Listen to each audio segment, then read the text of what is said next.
Hello बच्चों, तो आपका स्वागत है हमारी साइंस की क्लास में। जाते जाते हम लोगों ने अपना जीवमंडल पढ़ा था और जीवमंडल में हम लोगों ने कहा था कि हम लोग जलमंडल, वायुमंडल, स्थल मंडल को अच्छे से पढ़ेंगे। तो चलिए शुरू करने से पहले जान लेते हैं। मैं हूँ रजनीश पांडे और आप देख रहे हैं साइंस की क्लास पीटीवी केपी सर पे। चलिए पहले जानते हैं जलमंडल दिया गया है पहले दिया गया है जलमंडल। चलिए जलमंडल के बारे में अच्छे से जान लेते हैं। तो क्या है जलमंडल? तो क्या कहेंगे सर, इतना तो पता है कि जलमंडल है यानी कि ऐसा मंडल जहाँ जल हो। चलिए फिर इसको और अच्छे से जानते हैं। क्या कहेंगे? यह जीवमंडल का जलीय भाग होता है। कैसा भाग होता है? यह जीवमंडल का जलीय भाग होता है जो तालाब, नदी, समुद्र, कुआं आदि से मिलकर बना होता है। इस मंडल में भी जीवों का क्या होता है?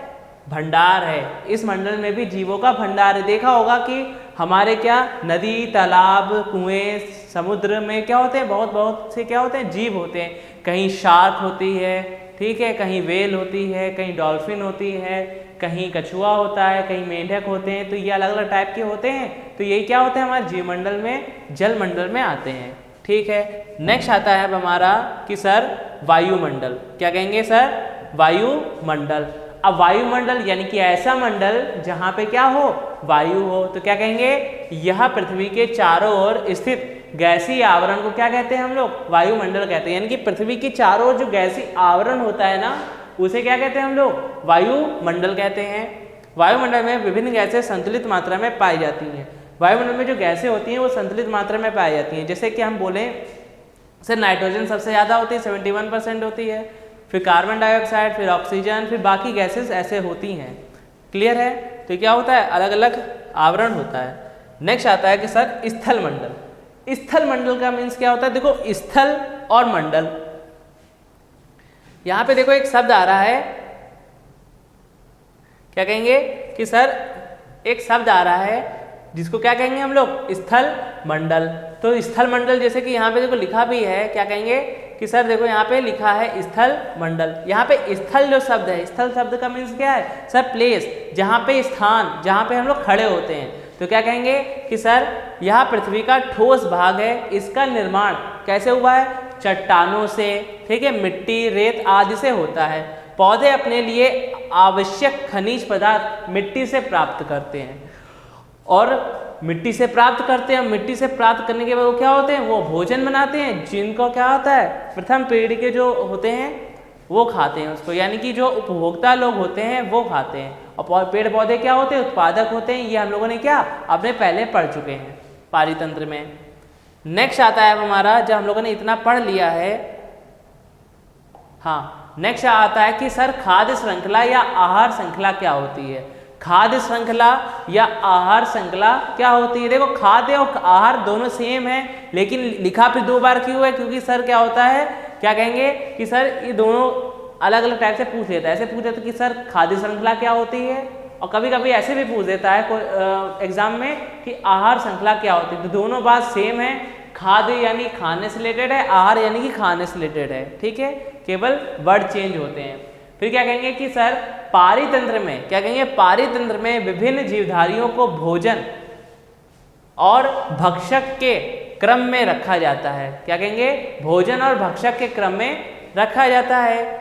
एक श्रृंखला बनती है जिसे आहार श्रृंखला कहते हैं। यानी कि ऐसे जहाँ पे भोजन भी होता है और भक्षक यानी कि उनको खाने वाले भी होते हैं, जो उनका एक क्या आता है? क्रम से श्रृंखला बनती है। श्रृंखला यानी कि सीरीज बनती है, श्रेणी बनती है। उसी को क्या कहते हैं हम लोग? आहार श्रृंखला या खाद्य श्रृंखला कहते हैं। क्या कहेंगे? आहार श्रृंखला में कुछ जीव भोजन तथा कुछ जीव भक्षक बन जाते हैं। इस श्रृंखला के मुख्य रूप से पारितंत्र के जैविक घटक आते हैं। यानी कि इस श्रृंखला में जो क्या आते हैं? मुख्य रूप से कौन कौन आएगा? जैविक घटक आएंगे ना, जैविक ही घटक आएंगे, क्योंकि ये आपस में एक दूसरे का भक्षण करते हैं। क्योंकि जो तुम्हारे निर्जीव होते हैं यानी कि अजैविक घटक होते हैं, वो तो कुछ करेंगे नहीं, वो तो निर्जीव पड़े हुए हैं। तो कौन गाएगा? जो सजीव होंगे, यानी कि जैविक घटक ही इसके अंदर आते हैं और क्या होते हैं? एक दूसरे का भक्षण करते हैं। तो इसके एग्जाम्पल से समझते हैं हम लोग। क्या कहेंगे कि सर, क्या कहेंगे कि सर उत्पादक में सभी प्रकार के हरे पौधे, हम लोग पढ़ चुके हैं, उत्पादक में पौधे ही आते हैं जो अपना भोजन अपने आप बनाते हैं, और उपभोक्ता के विभिन्न श्रेणी के जंतु तथा अपघटक आदि आते हैं। क्या कहेंगे? विभिन्न श्रेणी के जंतु। कौन कौन सी श्रेणी थी? प्रथम श्रेणी, द्वितीय श्रेणी, तृतीय श्रेणी, फिर आता है तुम्हारा सर्वाहारी, और लास्ट में क्या आता है? अपघटक आदि आते हैं। ये सब तो हम लोग पढ़ चुके हैं। तो यही सब आते हैं क्या? यही सब मिलकर एक श्रेणी तैयार करते हैं, जिसे हम लोग क्या कहते हैं? आहार श्रृंखला कहते हैं। इसके एग्जाम्पल से समझते हैं। अब क्या कहेंगे कि सर जैसे कि हमने बोला कि सर सबसे पहले क्या किया? सबसे पहले हमने किया कि सर ये घास है। घास क्या होती है? पेड़ पौधे से रिलेटेड है, यानी कि क्या हो गई है? उत्पादक हो गई। तो उत्पादक को कौन खाएगा? कि उपभोक्ता का प्रथम श्रेणी का बकरी खाएगी आके। देखो भक्षण हो रहा है यहाँ पे कोई क्या हो रहा है? भोजन बन रहा है, कोई भक्षण बनता है। तो यहाँ पे घास क्या बन गई है? भोजन बन गई है। और भोजन का भक्षण करने कौन आया? बकरी आया। फिर देखो प्रथम श्रेणी का जो होती है वो कहाँ से अपना खाना तैयार करती है? उत्पादक से। तो देखो प्रथम श्रेणी के जो उपभोक्ता होते हैं उन्होंने खाना कहाँ से लिया? उत्पादक से लिया।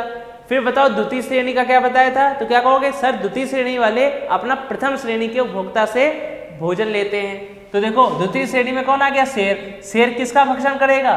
बकरी का। यानी कि देखो घास को किसने खाया? बकरी ने। बकरी को किसने खाया? सेकंड यानी कि द्वितीय श्रेणी के उपभोक्ता शेर ने खाया। अब बताओ शेर, ठीक है, अब तृतीय श्रेणी क्या करती थी? तृतीय श्रेणी के उपभोक्ता द्वितीय श्रेणी से अपना भोजन लेते थे। तो देखो तृतीय श्रेणी यानी कि सर्वोच्च, सर्वोच्च यानी कि चील। चील क्या करेगी? शेर को खाएगी, यानी कि भक्षण कर लेगी। और लास्ट में हमने क्या बताया था? अपघटक होते हैं जो सभी श्रेणी के क्या करते हैं? जितने भी होते हैं सबका क्या करते हैं? भक्षण कर लेते हैं। यानी कि अपघटक क्या होगा? जीवाणु। जीवाणु क्या करेगा? चील को भी खा लेगा। अच्छा, अपघटक जो जीवाणु है क्या ये कोई जानवर है? तो नहीं। क्या कहेंगे? जानवर नहीं है कि सर ये हमारे शरीर के ही अंदर से निकलते हैं, ये हमारे शरीर में पहले ही से होते हैं। लेकिन जब हमारा शरीर क्या होता है? सड़ने लगता है या कुछ भी होने लगता है, तो ये अंदर से निकल के अपने शरीर को क्या डिकम्पोज कर देते हैं। समझ गए? जिससे क्या होता है? वो कुछ ही दिनों में गायब हो जाता है शरीर। समझ गए? तो दूसरा एग्जाम्पल लेते हैं। क्या कहेंगे कि सर उत्पादक में घास है, घास को कौन खाएगा? कीड़े मकोड़े खाएंगे। कीड़े मकोड़े को कौन खाएगा? चिड़िया खाएगी। चिड़िया को कौन खाएगा? बाज खाएगा। और बाज क्या है? सर्वोच्च श्रेणी यानी कि तृतीय श्रेणी का है। और बाज को कौन खा लेगा? अपघटक यानी कि जीवाणु खा लेगा। तृतीय श्रेणी में देखो क्या आया? हरे पौधे आए। हरे पौधे को कौन खाएगा? हरे पौधे यानी कि फूल पत्तियां सब आ गए। फूलों को कौन चूसता है? तितली। यानी कि फूलों का भक्षण किसने किया? क्या कहेंगे? सर फूलों का भक्षण किया किसने? तितली ने। तितली को किसने खाया? मेढक ने। मेढक क्या है? उपभोक्ता है, वो भी कौन सी श्रेणी का?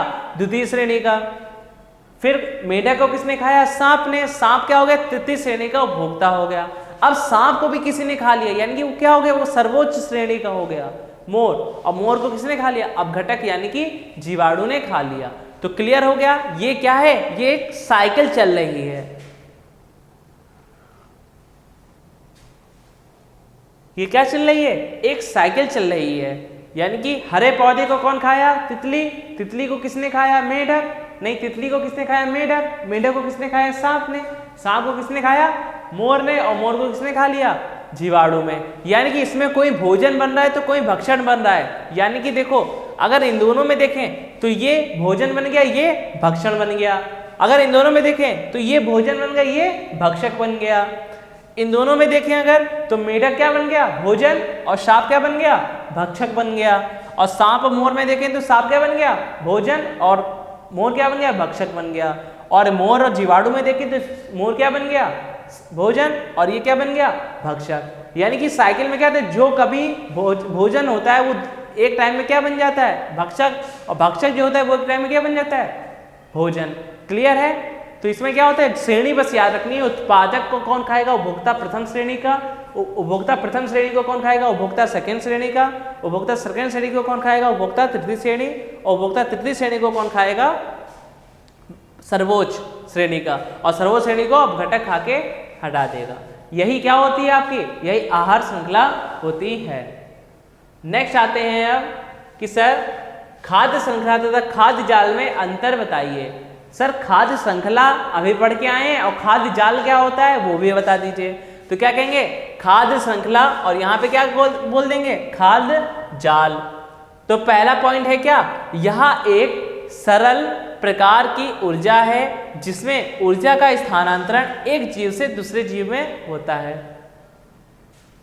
जैसे कि हमने बोला, अभी हम पीछे देखो एग्जांपल दे रहे थे, हरे पौधे को किसने खाया, उपभोक्ता प्रथम श्रेणी। तो यानी क्या हो रहा था, एक जीव से दूसरी जीव में क्या होता है, ऊर्जा का स्थानांतरण हो रहा था। तो वही चीज यहाँ पे क्या लिखा है, यह एक सरल प्रकार की ऊर्जा होती है जिसमें ऊर्जा का स्थानांतरण एक जीव से दूसरे जीव में होता है। सेकंड क्या हो गया, इसमें ऊर्जा का प्रवाह एक ही दिशा में होता है। अभी देखा था पीछे एक ही दिशा में हो रहा था, ठीक है। फिर क्या बोलेंगे कि सर इसमें उत्पादक, उपभोक्ता एवं अपघटक एक सीधी श्रृंखला के रूप में होते हैं। अभी देखा था उत्पादक था, फिर उपभोक्ता था, फिर क्या था, अपघटक था, एक सीधी लाइन थी। और क्या, तो जीवों की संख्या कैसी होती है, कम होती है। इसमें जीवों की संख्या कैसी होती है, कम होती है। जीव देखेंगे सफिशिएंट थे, इसमें ज्यादा तो था नहीं कुछ।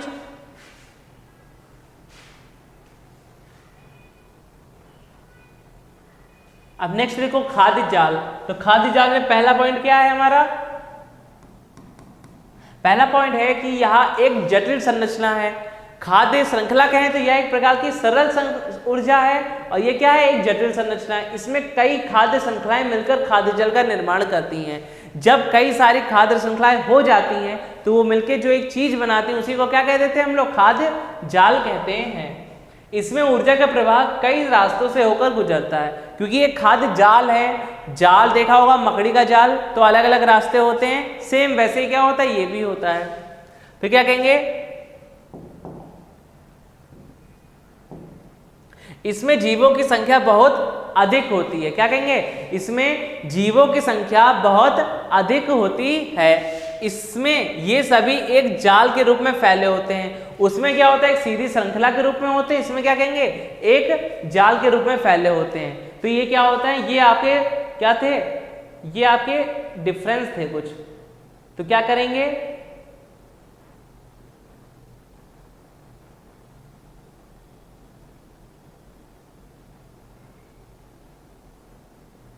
क्या करेंगे, इनका एक अच्छे से इनको नोट कर लो पहले, ठीक है। हाँ, नेक्स्ट आता है अब हमारा, ये जब कंप्लीट हो गया तो नेक्स्ट आता है कि सर अपघटक क्या होते हैं। आप तब से बता रहे हो कि सर अपघटक अपघटक, तो अपघटक के बारे में थोड़ा सा तो अभी बताया था हमने कि अपघटक क्या होता है, कि जो हमारे शरीर से सूक्ष्मजीव जो निकलते हैं उन्हीं को क्या कहते हैं, अपघटक होते हैं, जो हमारी बॉडी को डिकम्पोज होने से बचाते हैं, यानी कि होने देते हैं अच्छे से, यानी कि उसको अच्छे से क्या कर देते हैं, बिल्कुल साफ कर देते हैं। यानी कि एक तरीके से जो क्या होते हैं, सफाई कर्मी होते हैं। तो क्या कहेंगे, अपघटक क्या कहेंगे, ऐसे सूक्ष्मजीव, क्या कहेंगे, ऐसे सूक्ष्मजीव जो मरे हुए जीवधारियों और अवशिष्ट पदार्थों को सरल घुलनशील पदार्थों में बदल देते हैं, अपघटक कहलाते हैं। यानी कि क्या कहेंगे कि सर ऐसे सूक्ष्मजीव जो मरे हुए जीवधारियों या अपशिष्ट पदार्थों, यानी कि अपशिष्ट पदार्थ जो बेकार पदार्थ हो चुके हैं, मरे हुए जीवधारी यानी कि जिनकी मृत्यु हो चुकी है, को सरल घुलनशील पदार्थों में बदल देते हैं, ये अपघटक कहलाते हैं। क्या कहलाते हैं, अपघटक कहलाते हैं। ये लिखा अपघटक क्या है, अपघटक कहलाते हैं, ठीक है। अपघटक प्राकृतिक सफाई कर्मचारी माने जाते हैं। क्या होते हैं, प्राकृतिक होते हैं, नेचुरली होते हैं, ठीक है, और हमारे वातावरण को साफ करते हैं। यदि अपघटक ना हो, क्या कहेंगे, यदि अपघटक ना हो तो क्या होगा, तो मरे हुए जैव पदार्थों का पुनः चक्रण संभव नहीं हो पाएगा, और फिर पृथ्वी पर मरे हुए जीवधारियों की संख्या बहुत हो जाएगी, जिसमें समस्त जीव जगत क्या हो जाएगा, प्रभावित हो जाएगा। यानी कि आपने देखा होगा कि ऐसे मान लो कि क्या हुआ कि आप जा रहे हो किसी रास्ते पे, और रास्ते में क्या हुआ, कोई जानवर मरा हुआ पड़ा हुआ है। अब जानवर मरा पड़ा हुआ है, आपने कहा नाक बंद होते निकल के, लेकिन वो ऐसे पड़ा रहे। अगर ये सफाई कर्मी यानी कि अपघटक ना हो, वो ऐसे पड़ा रहेगा, यानी कि डिकम्पोज होगा नहीं, और बदबू मारेगा। उससे क्या होगा, उससे जो बैक्टीरिया निकलेंगे वो और आसपास जहाँ पे जाएंगे उनको भी वैसे ही बीमार कर देंगे, और आगे भी मौत होने लगी। तभी तो यहाँ पे लाइन भी लिखा है क्या, कि मरे हुए जैव पदार्थों का पुनः चक्रण संभव नहीं होगा, और फिर पृथ्वी पर मरे हुए जीवधारियों की संख्या बढ़ जाएगी। ठीक है, यानी कि उनके अंदर से जो बैक्टीरिया निकलेंगे वो और आसपास के इलाके को क्या करेंगे, दूषित करेंगे और उनकी भी क्या होने लगेगी, मृत्यु होने लगेगी। लेकिन ये अपघटक हमारे पास होते हैं, तो अपघटक क्या करते हैं, वो बॉडी जो पड़ी हुई है उसके अंदर से फिर बॉडी से निकलते हैं और उसको क्या धीरे धीरे खाना स्टार्ट कर देते हैं बॉडी को।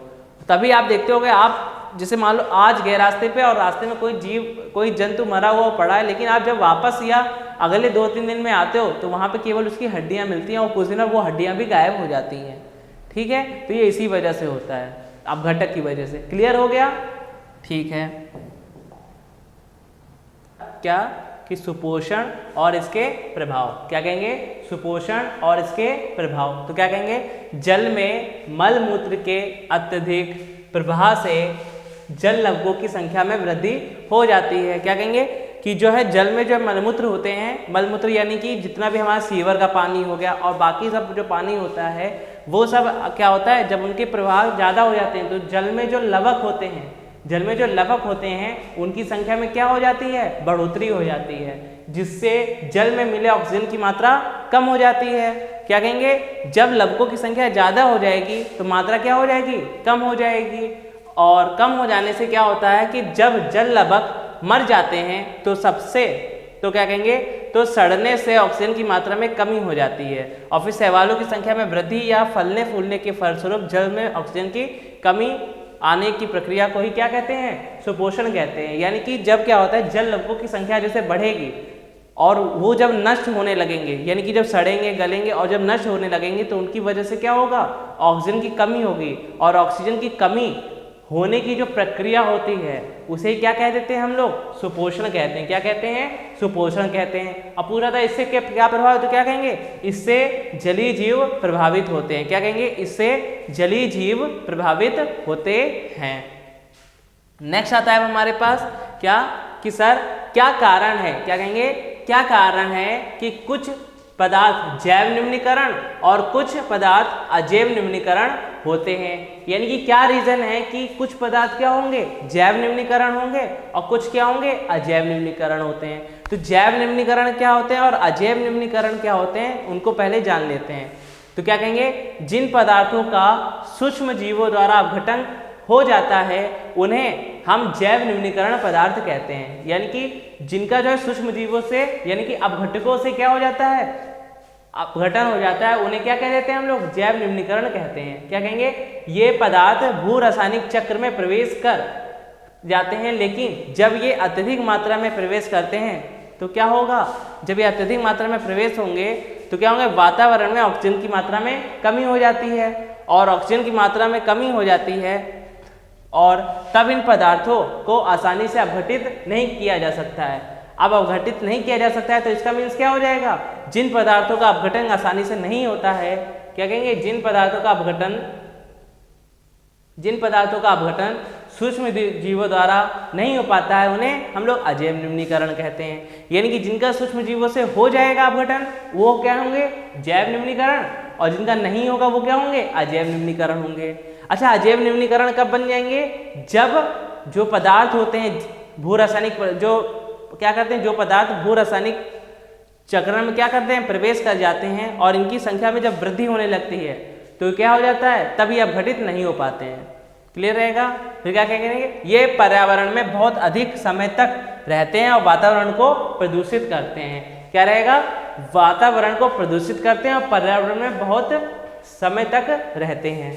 नेक्स्ट आता है कि जैव निम्नीकरण, क्या कहेंगे, जैव निम्नीकरण पदार्थों का वातावरण पर क्या प्रभाव पड़ता है। तो क्या कहेंगे कि सर जैव निम्नीकरण पदार्थों से वातावरण पर प्रभाव, तो क्या कहेंगे, सड़े गले, क्या कहेंगे, सड़े गले कार्बनिक पदार्थ जल को प्रदूषित हैं। नंबर 1 हो गया। सेकंड क्या हो जाएगा, इन पदार्थों की अधिकता से वातावरण में ऑक्सीजन की कमी हो जाती है। यानी कि जब भी क्या होगा, पदार्थों की अधिकता हो जाएगी तो क्या होगा, जैव निम्नीकरण पदार्थों की अधिकता हो जाएगी तो क्या होगा, ऑक्सीजन में कमी हो जाएगी, सूक्ष्म जीव नष्ट हो जाते हैं। अधिकता हो जाएगी तो सूक्ष्म जीव क्या हो जाएंगे, नष्ट हो जाएंगे।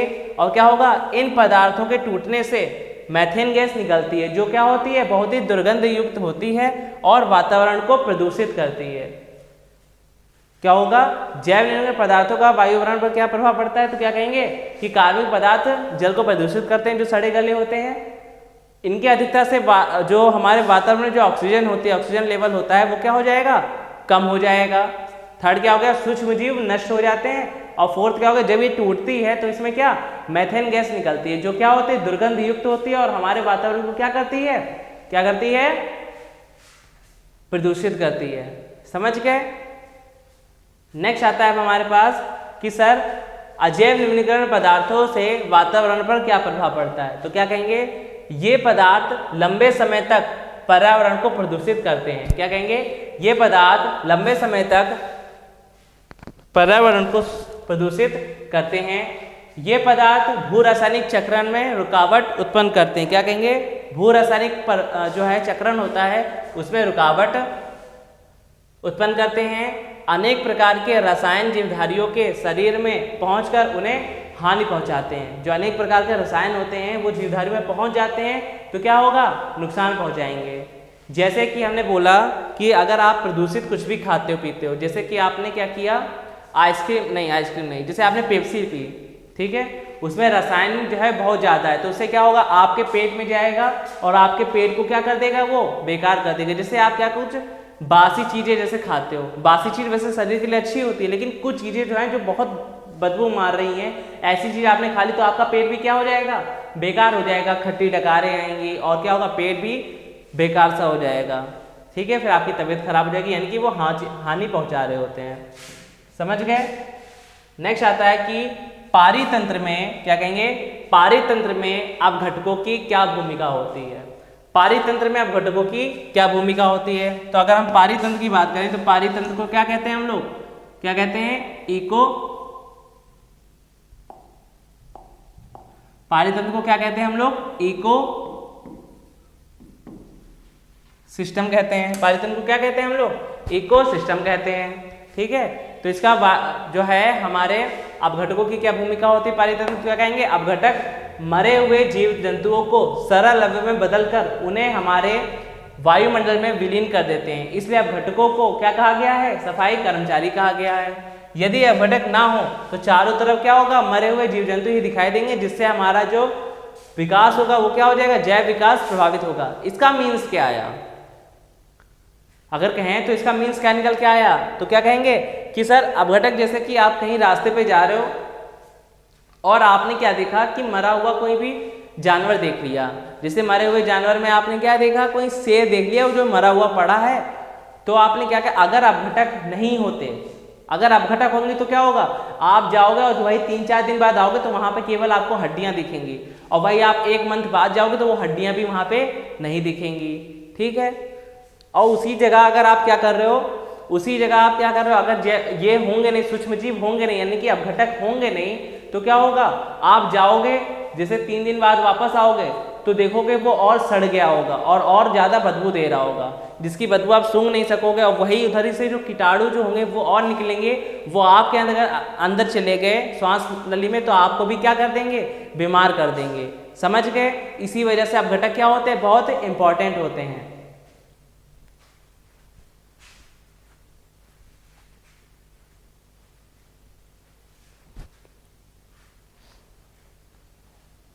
ठीक है, अपघटक क्या होते हैं, बहुत इंपॉर्टेंट होते हैं। समझ गए। और ये हमारे जैव विकास को इसी वजह से क्या करते हैं, प्रभावित करते हैं, अगर ये नहीं होंगे। नेक्स्ट निकल के आता है हमारा क्या कि सर कि ओजोन क्या है, कुछ यह किसी पारितंत्र को किस प्रकार प्रभावित करता है। तो क्या कहेंगे, ओजोन का निर्माण ऑक्सीजन के 3 परमाणुओं से होता है। क्या कहेंगे, ओजोन का निर्माण ऑक्सीजन के 3 परमाणुओं से होता है। यह विषय, इसका रासायनिक सूत्र क्या होता है, O3। ऑक्सीजन के 3 परमाणु क्या हो जाएगा, O3 हो जाएगा। यह विषैला होता है, पराबैंगनी किरणों के कारण ऑक्सीजन का अणु ऑक्सीजन परमाणु में टूट जाता है। यानी कि ऑक्सीजन का अणु होता है ना, वो क्या होता है, वो ऑक्सीजन परमाणु में टूट जाता है। क्लियर है। और फिर ऑक्सीजन परमाणु से संयुक्त होकर ओजोन बन जाता है। अब देखो, इसको ऐसे नहीं समझ आया होगा ना, ऐसे नहीं समझ आया होगा, तो इसको यहाँ पे अच्छे से समझ लेते हैं। तो क्या कहेंगे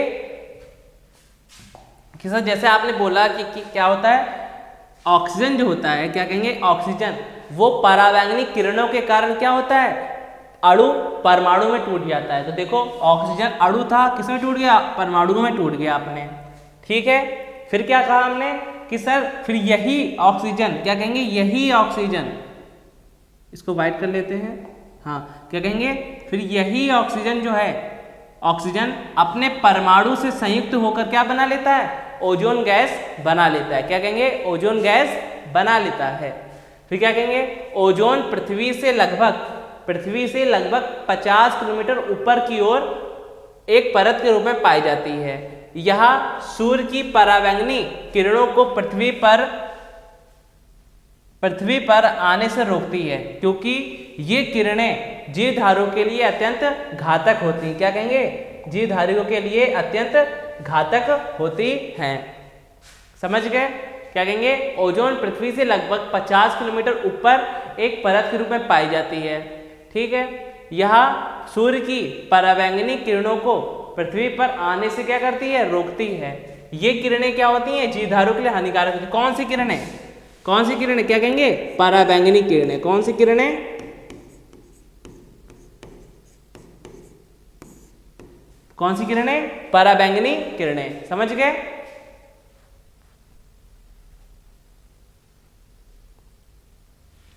ठीक है, तो समझ गए ना, ठीक है। अब देखो क्या होता है कि अगर ओजोन, क्या होता है, अगर मान लो ओजोन नहीं होगी, तो सुना होगा कि ओजोन, फिर अगर ओजोन इतनी इंपॉर्टेंट है तो ओजोन को कैसे बचाएं, ठीक है। तो इसी के लिए क्या है, हमारा नेक्स्ट क्वेश्चन भी आता है कि ओजोन परत की क्षति हमारे लिए चिंता का विषय क्यों है, इसकी क्षति को सीमित करने के लिए क्या क्या कदम उठाए गए हैं। तो ओजोन की परत की क्षति यानी कि जो नुकसान हो रहा है, जो क्या हो रहा है, उसमें छेद हो रहा है ना ओजोन की परत में, क्योंकि ओजोन तो हमारे लिए इतनी इंपॉर्टेंट है, वो क्या करती है, जो परावैंगनी किरणें जो आती हैं उनको रोकती है, ठीक है। क्योंकि परावैंगनी किरणें अगर डायरेक्ट आएंगी तो हमारे स्किन पे प्रभाव करेंगी, और स्किन के इफेक्ट करने की वजह से क्या होगा, हमारे ब्लड, जो स्किन कैंसर होते हैं, जो दुनिया भर की जितनी भी बीमारियां होती हैं, जिनके बारे में अभी डॉक्टर ने सोचा भी नहीं, यानी कि जिनका इलाज भी नहीं है, वो बीमारियां भी हो सकती हैं। स्किन कैंसर हो गया, स्किन से रिलेटेड जितनी भी बीमारियां होती हैं, ठीक है, वो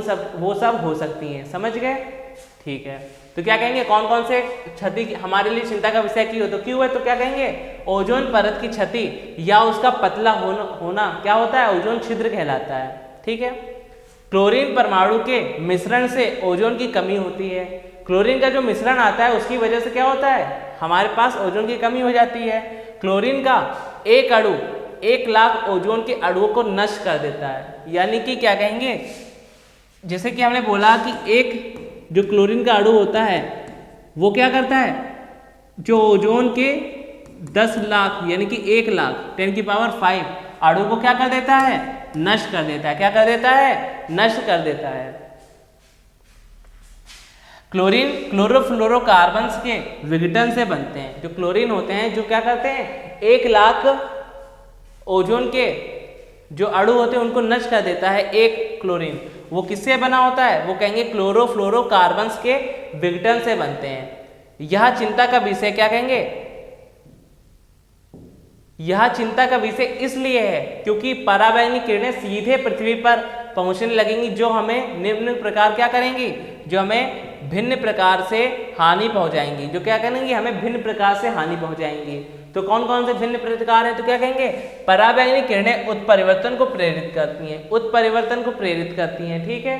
फिर क्या कहेंगे, इन्हीं कारणों के कारण त्वचा संबंधी रोग उत्पन्न हो जाते हैं। इन्हीं कारणों के कारण क्या होगा, जो हमारे त्वचा संबंधी जो रोग होंगे वो क्या हो जाएंगे, वो क्या हो जाएंगे, वो उत्पन्न होने लगेंगे। रोग प्रतिरोधक क्षमता पर बहुत बुरा प्रभाव पड़ता है, यानी कि जो हमारी रोग प्रतिरोधक क्षमता होती है वो क्या होने लगेगी, धीरे धीरे कम होने लगेगी। क्या होने लगेगी, धीरे धीरे कम होने लगेगी। इन कारणों से हमारे स्वास्थ्य पर प्रभाव पड़ेगा, इन कारणों से हमारे स्वास्थ्य पर प्रभाव पड़ेगा। तो एक चीज ध्यान रखना कि अगर आपके शरीर की रोग प्रतिरोधक क्षमता कम है तो आपका स्वास्थ्य ऑलरेडी क्या है, कमी है वो, ठीक है। तो अगर इसकी वजह से क्या होगा, ओजोन की कमी की वजह से, क्षति की वजह से अगर आपके जो रोग प्रतिरोधक क्षमता है उस पर क्या हो रहा है, कमी हो रही है, बुरा प्रभाव पड़ रहा है, तो आपके स्वास्थ्य पर भी क्या होगा, उसका बुरा प्रभाव पड़ेगा। समझ गए, नेक्स्ट क्या आएगा कि पराबैंगनी किरणें अपघटकों को नष्ट कर देती हैं। अपघटकों को नष्ट कर देंगी यानी कि इसका मीन्स तो सबसे ज़्यादा हो जाएगा कि अभी अपघटकों के बारे में हमने जाना था कि अपघटक क्या होते हैं, हमारे सफाई कर्मचारी होते हैं। और जो भी आपकी जो क्या देखते हो, किसी भी मृत जानवर को या किसी भी पशु जीव जंतु को देखते हो तो अपने आप क्या होने लगता है, विलीन होने लगता है हमारे एटमॉस्फेयर में। लेकिन अगर अपघटक को ही नष्ट कर देगा, ये क्या करेगा, अगर ये अपघटक को ही क्या कर देगा, नष्ट कर देगा, तो हमारे वायुमंडल से तो अपघटक चले जाएंगे। तो जहां आप देखोगे उस कहाँ दिखेगा आपको, हर जगह तो आपको क्या दिखेगा, मृत शरीर दिखेगा। जो जिंदा होगा उसके ऊपर भी उसका बुरा प्रभाव पड़ेगा। क्यों? क्योंकि एक जो मृत शरीर जो होता है उसके अंदर से भी क्या होते हैं, बैड एनर्जी जिसको कह सकते हैं, या जिसको कहते हो कीटाणु टाइप का जो निकलता है, विषाणु, वो क्या करें, वो भी निकलने लगेंगे और वो दुर्गंध हो गया और उससे क्या इन्फेक्शन होने लगेगा और आसपास वाले भी लोग क्या हो जाएंगे, उससे प्रभावित हो जाएंगे। समझ गए? ठीक है। तो अब क्या होता है, यही क्या था, ओजोन के बारे में हम लोग जान लिया है। बस यही क्या है, हमारा लास्ट था। और फिर क्या हो गया, हमारा चैप्टर जो है फिजिक्स का, मतलब फिजिक्स जो है क्लास 10 की जो फिजिक्स है वो क्या हो चुकी है, कंप्लीट हो चुकी है। ठीक है, यानी कि हम लोगों ने अपने क्लास 10th की फिजिक्स में क्या क्या पढ़ लिया, चैप्टर 1, चैप्टर 2, चैप्टर 3, चैप्टर 4 और चैप्टर 5 पूरे के पूरे कंप्लीट पढ़ लिया है। अब नेक्स्ट क्लास से हम लोग जो है कल की क्लास से क्या पढ़ना स्टार्ट कर देंगे, हम लोग केमिस्ट्री को स्टार्ट कर देंगे। तो केमिस्ट्री में पहले जो चैप्टर है वो क्या है, रासायनिक अभिक्रियाएं। क्या है, रासायनिक अभिक्रियाएं से हम लोग अपना केमिस्ट्री का पहला चैप्टर क्लासेस स्टार्ट कर देंगे। क्लियर है? तो हम लोगों का कंप्लीट हो चुका है फिजिक्स। अब आपका एक काम है कि आप अच्छे से इसका क्या करोगे, रिवीजन करोगे। और हाँ, ये भी मैंने बताया था कि कुछ चीजें हैं वो आपको क्या मिलेंगी, वो आपको शॉर्ट्स या पोस्ट के रूप में आपको इस चैनल पे मिल जाएंगी। समझ गए? तो साइंस की जो भी क्वेश्चंस होंगे और जो लेटेस्ट जो होगा वो आपको क्या मिल जाएगा, फिजिक्स से रिलेटेड जो भी होगा वो आपको पोस्ट में दिखने को मिल जाएगा। ठीक है, तो आज के लिए इतना ही, मिलते हैं नेक्स्ट क्लास में। तब तक के लिए जय हिंद, जय भारत।